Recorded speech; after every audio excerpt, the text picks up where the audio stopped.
Welcome back to the Mindfuckery Podcast. Over the last 2 episodes, I've been talking about freedom beyond trauma, and I began with grounding into the body and then moved on to recognition, seeing how the nervous system learned to respond to danger, safety, love and threat. This week's podcast is the Portal of Untruths. This was one, although I might have said that in the first podcast in this series. This section is the most important part. It's coming out of the mind and into the body. This to me was a pivotal moment in my healing, and I'm really excited to share it with you. Welcome to the Mindfuckery Podcast. I'm your host, Elizabeth, a trauma healer, author, founder of the Inner Healing Sanctuary. This show has been recognised by FeedSpot as one of the top emotional abuse podcasts worldwide and number 3 in the UK domestic violence category. It's also featured in million podcasts among the best on narcissistic abuse, coercive control and complex trauma. Here we go deeper, clearing emotional and ancestral wounds, breaking cycles of shame, abandonment and betrayal, and reclaiming every part of you, because it stops here, it stops now, and it stops with us. So as I said, this stage is called the Portal of Untruths. It's about uncovering the facts, what's true, what's real, what's not. It's about understanding and understanding what you came to believe as the truth. This is a stage or the place of radical honesty, not the kind that attacks or exposes, but where the truth is held deep within your body. It's here that we begin to see the untrue beliefs that we hold about ourselves that have run our lives, not because we chose them, but because we were told them.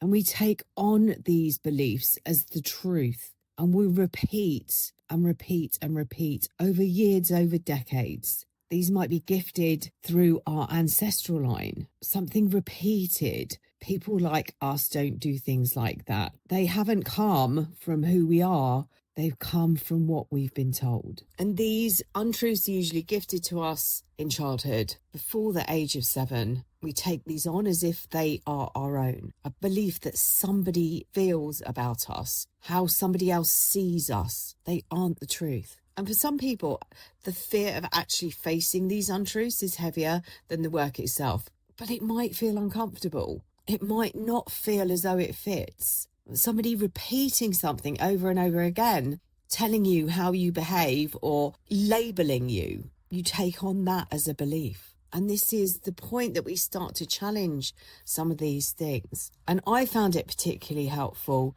when I can't remember the exact event. I remember where I was, I remember how I responded, but I can't remember what the trigger was, which I'm taking as a good thing. Something happened and I was spiraling out. I remember being deeply hurt and upset. And this was during the divorce process that I was going through at the time. And that process in itself helped me form a completely different insight into healing on this deep level. I was being accused of something or being told that I was something, and it didn't fit. It didn't feel right. Energetically and vibrationally, it felt wrong, but it upset me. And I remember laying on my bed and asking myself if it was true. And if you're aware of the work of Byron Katie, that's something that helped her. I used a very similar technique and asked myself, is this true? Is this true what I was being accused of? Or was it true what I was being accused of? And I was able to talk to my inner child and say, no, it wasn't true. This was a belief. And this is where the work that I do with Honest Conversations comes from. Literally from that moment, I was able to have a conversation with my inner child around 3 and 5 years old. And I was able to dismiss and demolish and heal the wounds from that time. And I wasn't just able to take the belief from either the letter or the email or whatever it was that had triggered this emotion in that moment. I was able to go further back. And I'm trying to recall now at this point whether I had written my book, The A to Z of Emotional Abuse, or was in the process of writing it, or whether this was the trigger for it. Because I don't talk about honest conversations in that book. I talk about it in my book, Divorce Matters. But it was a massive turning point in my healing.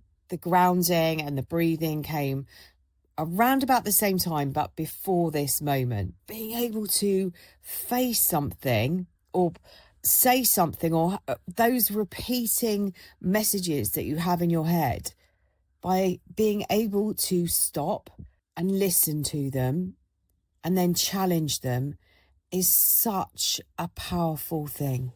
What happens on the other side of those moments is a coming back to self, who you really are, because the labels have been given out like red cards on a football pitch, or yellow cards and red cards on a football pitch. There's a shift. Being able to challenge what you've been told that you know is wrong, it doesn't feel right inside you, is monumental. And as we move through this portal, something returns, and that's clarity.